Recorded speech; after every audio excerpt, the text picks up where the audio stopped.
Kanina, naalala ko na may saging pala doon na magulang na. So, tiningnan ko. Napakaliit na buwig noon. Ang isang buwig, 8 pirasong ganito lang, 8 pirasong saging lang. Ayan. Tapos yung dalawa, kinain pa ng ibon. So, 6 na lang yung natitira.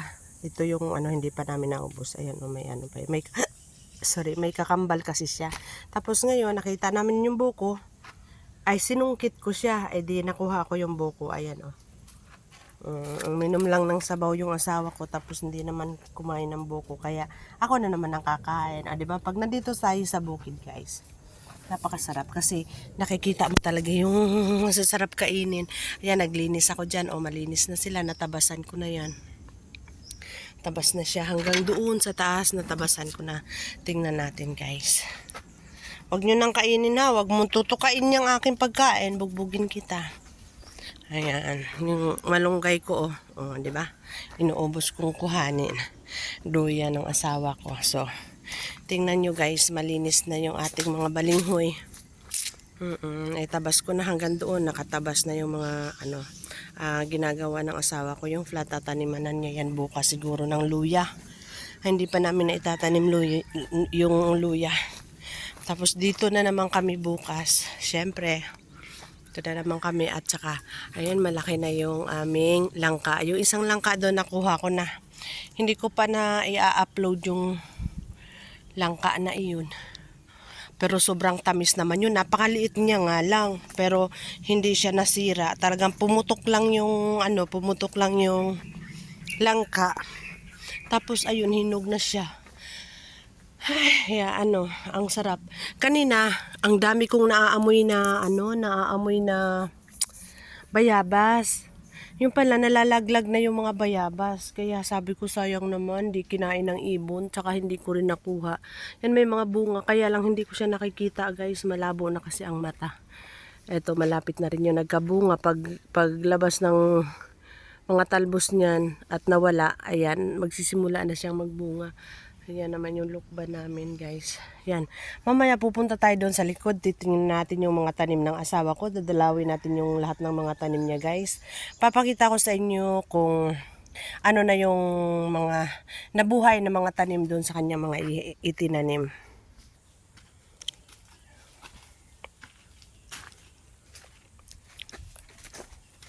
Yan, samahan nyo muna ako, guys. Pumunta tayo doon sa ibaba.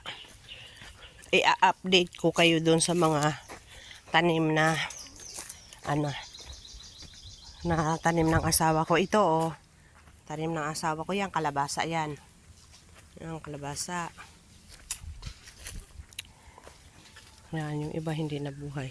Yung manok yan, kalabasa. Yan dyan. Ilang piraso lang pero sa isang marami yung laman.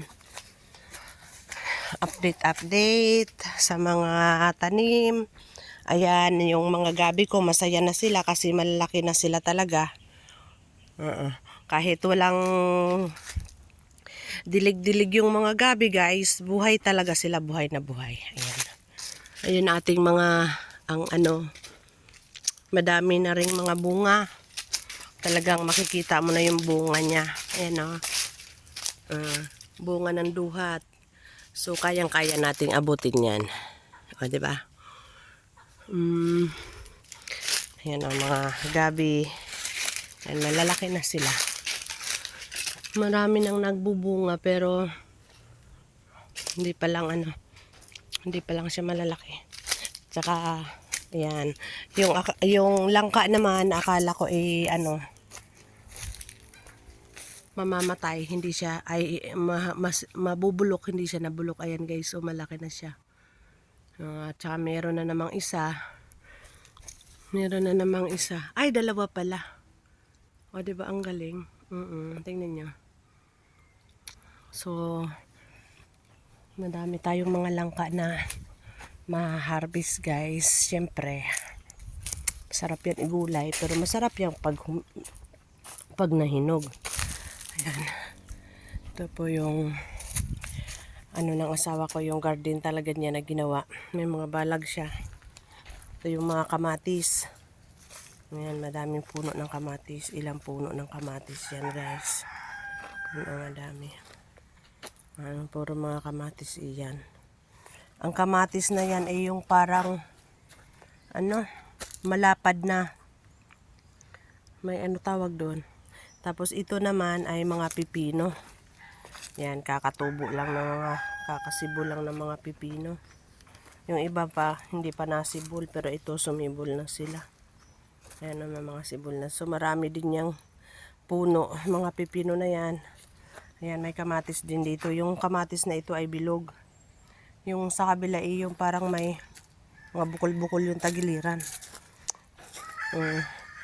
Tapos ito naman yung mga patola. Ayan ilang puno din yan. Mga patola na yan. At malaki na sila. Ayan malalaki na yung mga patola. Ayan yan. Nung una, kino-cultivate pa lang namin yung yung tawag nito, lupa. Pero ngayon, ayan, lumaki na sila. Kailangan siguro namin ng fertilizer kasi yung nila dahon, guys, parang sinisimulang kainin. So, kailangan namin na ma-sprayhan yan para hindi siya kainin ng mga insekto. Ayan, ito naman yung okra. Yan, okra. Yan, madami din yan, mga okra yan, mga tanim dyan, mga okra, lahat yan, mga nakatanim dyan. Dito namang binubungkal na lupa na ito. Dito namin itatanim yung mga talong. Sinong gustong chesa, guys? Nakain ba kayo ng mga chesa? Ako nakain, paborito ko yan. Ayan, marami na. So, bukas, pipitasin natin yung mga hinog na yan. Kasi ayan, nabibiak na yung mga chesa sa taas. Ang ibig sabihin ay hinog na sila. Okay, so bukas dito naman tayo mangunguha at titingnan natin yung itinanim punla na mga sili. Ba't ang mga punla dito ay napakahirap talagang mabuhay. Ayan yun yung mga sili na iilan lang ang nabuhay, pero yung mga talong talagang wala pang sumisibol. So yung mga ipinunla namin na talagang maraming hindi sumibol sa punla, pero yung mga malalaki ang buto, nabuhay sila kaagad katulad ng patola, yung pipino, yung kalabasa, yung okra, yung talong, yung sili, hindi pa sila nabubuhay. Kaya ayan yung mga balag na ginawa ng asawa ko. Ang asawa ko ay napakasipag maggawa ng balag at napakasipag din niyang magtanim. Si Bogs hanggang ngayon matamlay pa rin, hindi pa rin okay yung pakiramdam ni Bogs. Kaya ganyan. Ayun tingnan nyo, guys, namayat na si Bogs. Bugoy, tara na.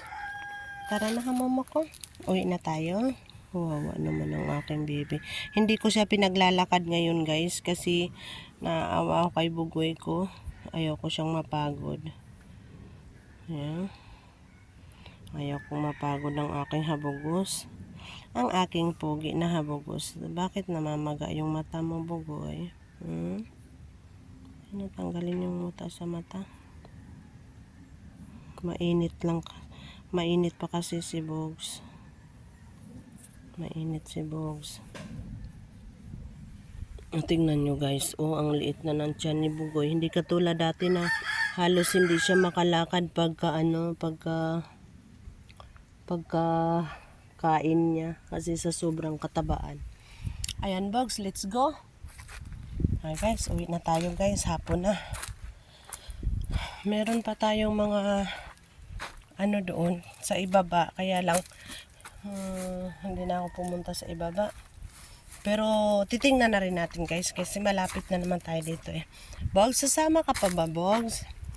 Diyan ka na lang, mapapagod ka sa paglakad malapit lang naman. Tingnan lang natin yung itinanim kong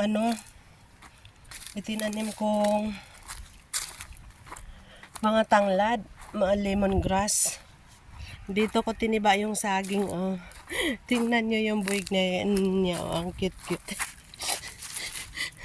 Tingnan nyo kung ilang piraso lang yan 1, 2, 3, 4, 5, 6, 7, 8, 8 lang talaga. Ang liit-liit kasi ng katawan niya Sabi ng asawa ko, tiba daw ng magnanakaw yan. Yung ganyan. Kasi dapat, pag tiniba daw, tinatanggal talaga sa puno at saka itinatapon sa tabi. Iniwan ko lang ng ganun. Tingnan nyo yung lemon, guys. Hindi pa siya nahihinog. Ayan, lumaki na rin yung mga ano niya dito. Ayan, diba malaki na. Dami na itong bunga. Nasaan? Ayun. Ito pa, Ang dami kasi yung bulaklak ng nakaraan.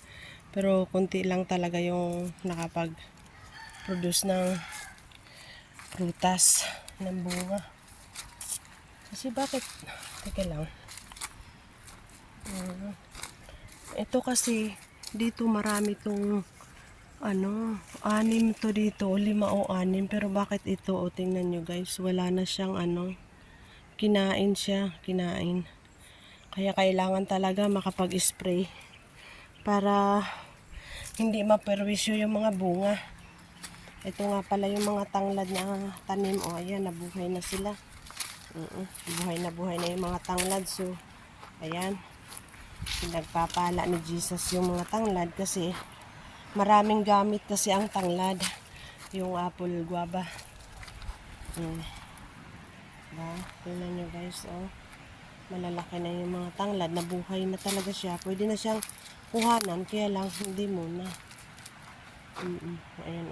So, may 10 puno tayo ng tanglad dito guys, 10. Ang tingnan ninyo, wala na. Kinuha ko na yung dito. Yung langka. Wala na yung langka. Dito ko, pinitas ko na yung langka dito. Wala na langka. Yung pinagkuhanan na lang ang natira. So ngayon, avocado na naman ang pasibol. Ayan, ang daming bulaklak. So marami tayong makukuhang avocado. May awa si Lord na gawin niya, bungahin niya lahat ito. Ayan, madami naman siyang bunga guys. Magiging bunga yan lahat. Diba? Sobrang nakakatuwa kasi nung malinis na siya, lumalabas na yung kanya mga bunga. Yung mangga, napakarami din bunga. Tingnan nyo yung mga nalalaglag na mga bunga ng mangga. I think so siya, Indian mango. Pero napakataas po kasi ng puno. Hindi namin yan kayang akyatin, kaya talagang ganyan lang yan siya dyan, mahihinog o ano. Lika dito, Bogs. Ayun, may nalaglag na naman. So, guys, ito mga siit na ito, kailangan natin sigaan. Bukas ang gagawin ko, tapusin ko lang yung magtabas dun sa dulo. Nabagsakan yung aming durian ng tawag nito. Sayang yung mga langka ni Ate Ning, nabubulok na lang sa puno. Hindi nila kinukuha.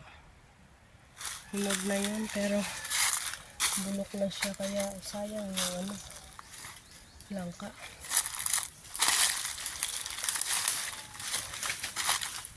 Tapos dito naman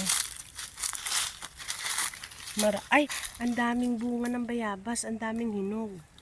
Paano ko kukunin?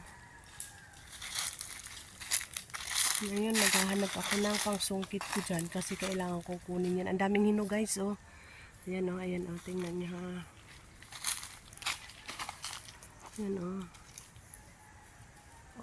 diba? Ang daming hinog. So, hanap tayo ng pangsungkit ko. Susungkitin natin. Nandun kasi sa taas yung pangsungkit ko, pero makukuha natin yan. Mayroong malit na pangsungkit. Alam nyo kanina pa guys, nanghihingi ako kay Jesus ng sabi ko, Jesus, pahingi ako ng bayabas. Gusto kong kumain ng bayabas. Tingnan nyo. Pauwi na kami, pero ayan. Sabi ni Jesus, pumunta ka, maibaba ka muna. Ang galing talaga. Pag nanghingi talaga kay Jesus guys, bibigay niya kaagad. Kaya pag nanghingi kayo, huwag kayong magdadalawang isip at panindigan nyo na makakakain kayo ng doon sa hinihingi ninyo. Kaya ayan, sobrang happy kasi makakakuha at makakakain ako ng bayabas. Okay guys, teka lang, kumuha muna ako. Ayan guys, Ah, di ba? Ang syrup ng biyabas. Oh, ba? Hingi lang tayo kay Jesus, bibigay niya talaga yan.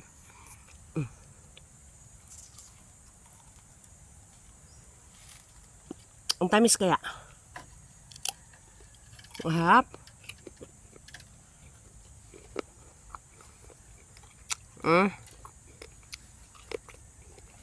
Ang sarap. O, di ba nagsimulang magbigay si Jesus ng mga prutas mula sa saging, sa buko, ngayon bayabas na naman. Sarap talaga. Ang talas ng itak ng asawa ko at ay isang hampas lang, putol na kaagad. Ah, walang nalaglag yung bayabas. Bukas yung chisa ang kukunin natin na. Diba? Nagagawa pa ng balag.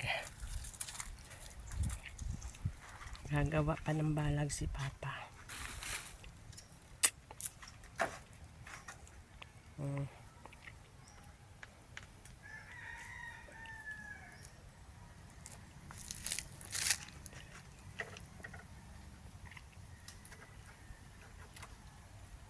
Kasi para gumapang yung patola.